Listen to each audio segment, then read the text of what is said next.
Bismillahirrahmanirrahim. Today is August 22nd. We're back with another in context. There's two major things that happened last 2 weeks I want to address. I'm sorry. I want you to address. I want you to look at. I think we're visiting Trump's antics in the Middle East. What exactly happening with the Gulf? And more importantly, but I want to also look at the Israeli attack on Syria. We need to discuss that. I don't fully understand what's happening. I'll leave it to you. Okay.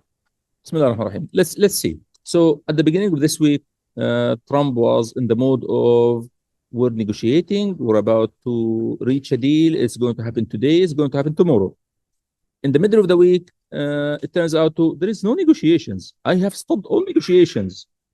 Actually, we're going to crush them economically, and we're going to launch unseen war against Iran economically. Well, Iran has been under economic sanctions since 1979. Anyway, so by the end of the week, he is back into the mode of we're about to reach a deal. They want a deal. They are dying to have a deal. I'm refusing that because they are not giving me all I want. Oscillating. Okay. But the interesting part to observe is not really his oscillations. It's two things that I'd like to observe. First, the context of what's going on. So Trump started this war in the hopes of getting a quick win like he did in Venezuela. He was chasing the silver dust of the new Caesar, which some of his followers actually used to describe him. It failed miserably, so that he had to get out with a deal that was really bad for him because it essentially gave Iran most of what it wanted. He then proceeded as usual with his deals in look at Gaza and Lebanon to rewrite the deal to his liking because he only make vague deals that he then tries to write in the way he likes. When that didn't work, he went back to war. When that didn't work, he went back to claiming negotiations while Iran saying, no, there are no negotiations, there is only mediation. And regardless of, these are antagonists, you don't have to take their claims at face value. Actually, there was no direct negotiations. They were exchanging offers back and forth through Pakistan and Qatar. Okay. Anyway, the thing I want to observe is the flip in the middle didn't change anything because at the beginning of the week is we were negotiating. Not really. They were exchanging messages. At the end of the week, we're negotiating. Not really. They are still exchanging messages. In the middle of the week, we are not negotiating. Well, they have never been negotiating. They have been exchanging messages. Yeah. So the context of this is Trump, as even his foreign policy establishment saying, does not want to recognize the fact that he lost this war. Now, he didn't lose or lost this battle. He didn't lose the war. The U.S. is the dominant power in the world, and Iran is a weak nation state at the end of the day. So he can actually come up with something that doesn't look obscene. But he is trying to, essentially, he is trying to produce this in a way that looks victorious. Iran won't let him have that because they want the price for this. So the sticking point is he wants to look the victor, and he is not. And the Iranians are saying, well, fine, so you want something, you pay for it. He doesn't want to pay for it because he thinks he's too smart. And that's what has been going on for the last, since April 8th. Correct. Okay. Eventually, he will have to get the message. There is no way around it. He makes a lot of noise about, well, we can overcome the Hormuz Strait. The other day, an Iranian general was saying what I said a few months ago, that this is nonsense. The issue is not just Hormuz. The issue is all of these wells, oil wells and gas wells exist in the Gulf. The wells themselves exist in the Gulf. Whether you ship the product at sea, whether you ship it in a pipeline, it doesn't matter. The well itself is in the Gulf. What's even more important that it seems that the Western world and thus the media doesn't pay attention to is holding the Gulf, the Strait of Hormuz as a political lever is devastating in a very different sense that people don't pay attention to. It also closes the straits to shipping into the Gulf. Those people who produce oil need to eat. Of course, the Westerners don't care about them or whether they eat or not, whether they have water to drink or not. I know, but they care. And if they can, then there will be no oil. And Iran is holding both input and output out of the strait. So they know they have a strategic lock on him, and they are not going to leave it. And he will have to concede eventually that Iran gets control over the strait. The business about money and them charging fees is not very critical to them, really, because if they hold the strait, and that's what they're saying now, they can get him or force him to remove sanctions on their oil. And that is a lot more money than anything they can get out of getting a fee on other people's oil. Makes They sense. own the oil. They don't need to take a fee on other people's oil if they can sell their oil.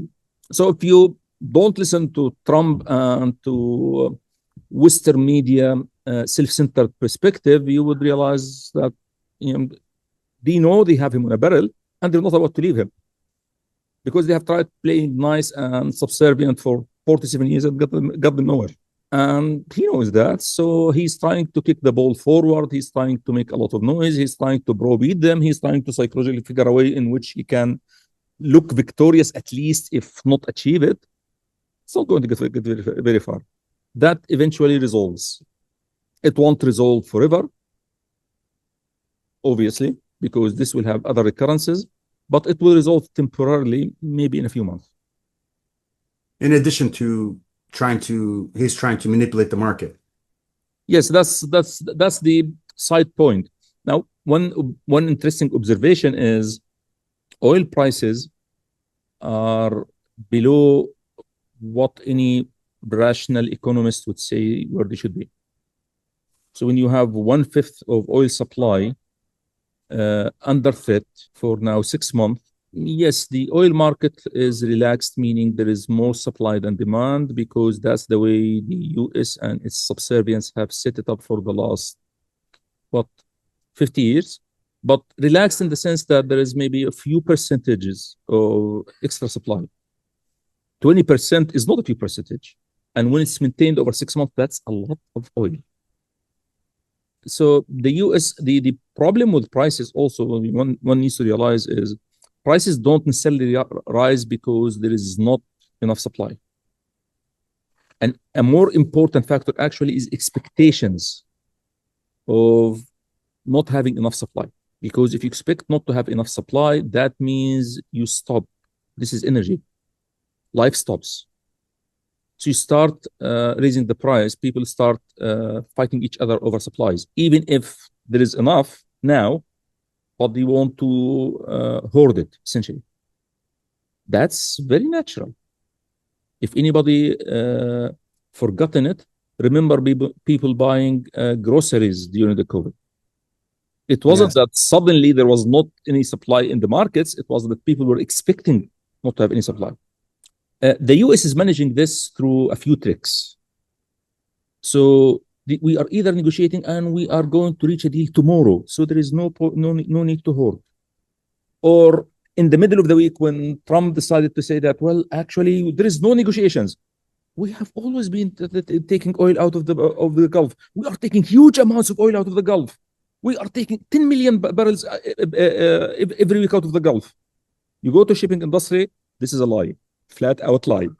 Yes, throughout the war, the US and its Gulf protectorates have been running a shadow fleet through the Strait of Hormuz. And over the last few months, this has turned into a well-oiled machine where essentially, fundamentally, the state oil company of Abu Dhabi hired smaller oil tankers that ferry the oil from the Gulf into just outside the Gulf, Strait of Oman, where it loads it into larger tankers that want their get into the Gulf.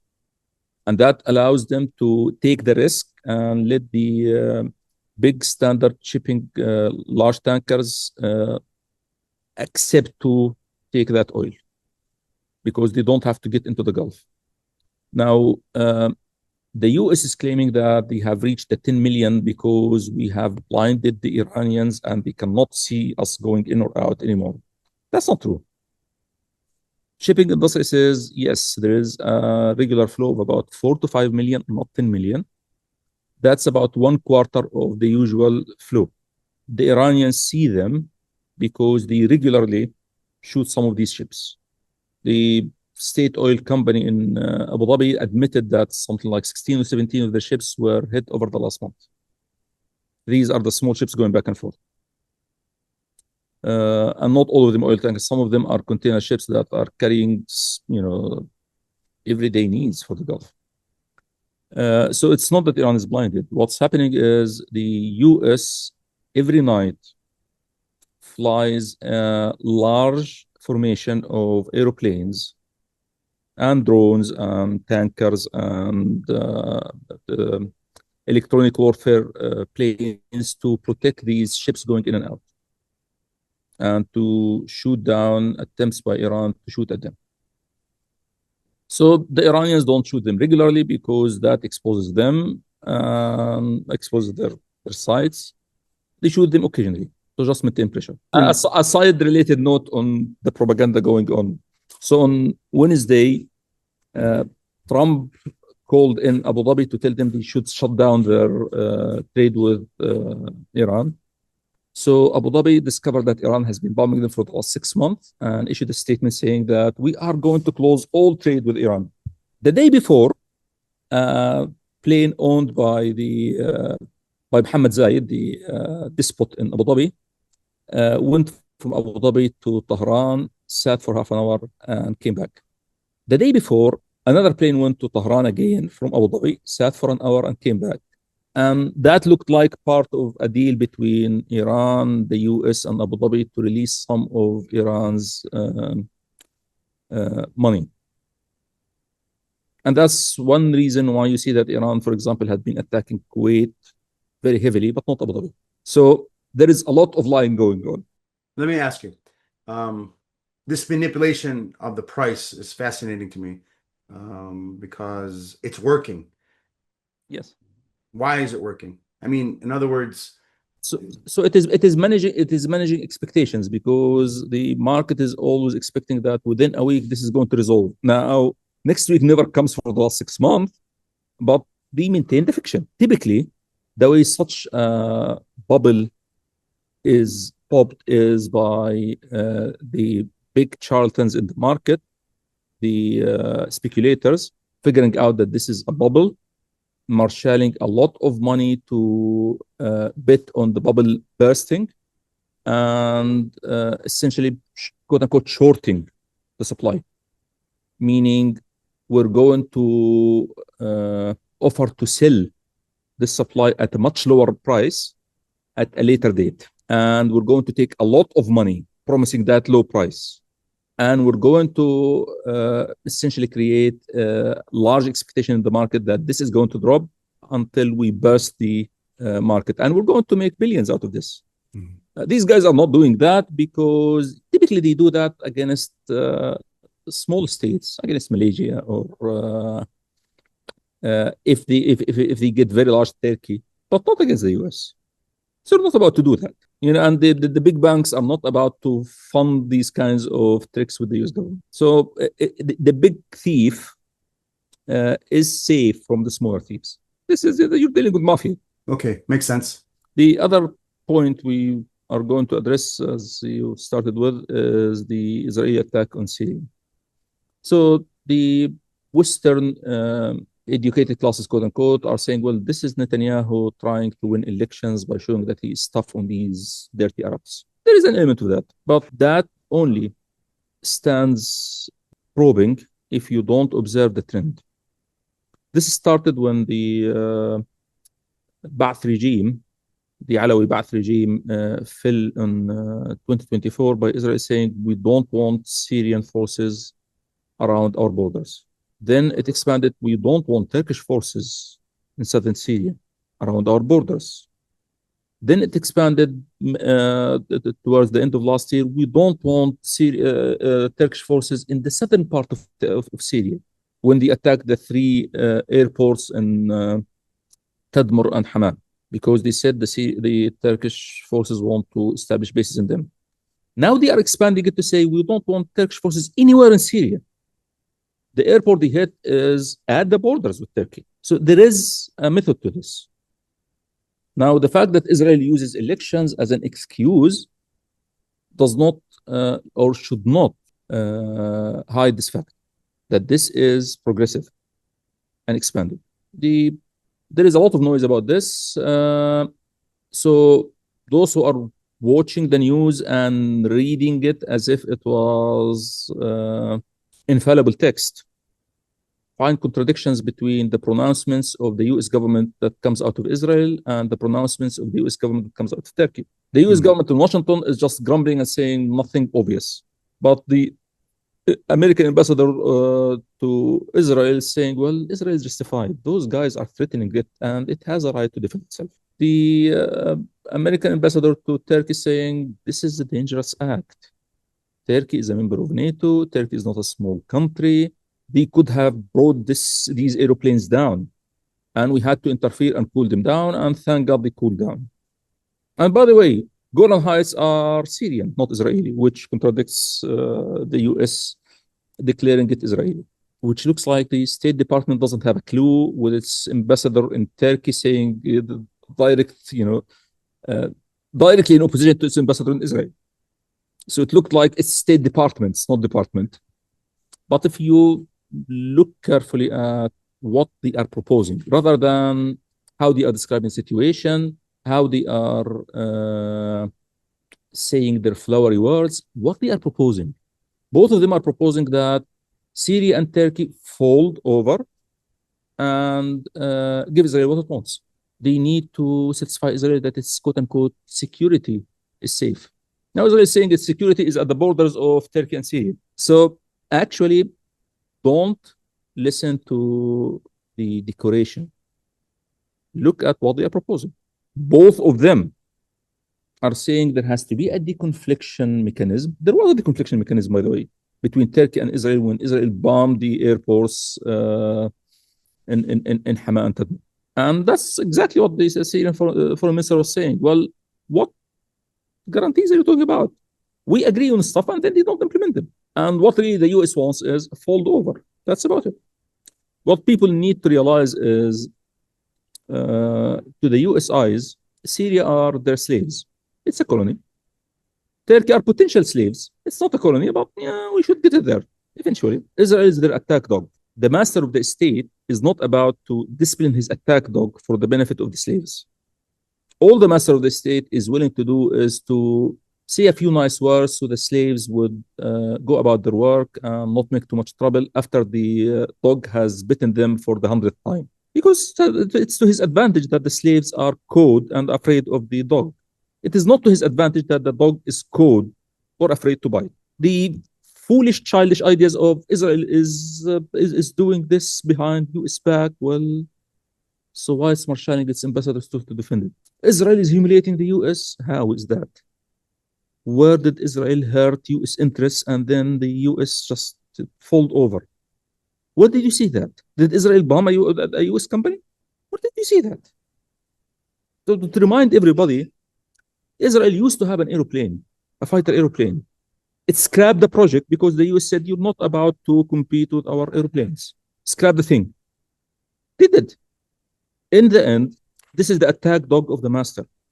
And the attack dog will not bite its master. It knows that. Now, Netanyahu tells his gang that he's smart and he is going to fool the master. Not even his people believe him. So why should fools believe him? That couldn't be clearer. Yeah. I see it. Unfortunately, I think we got it. Yeah. Thank you.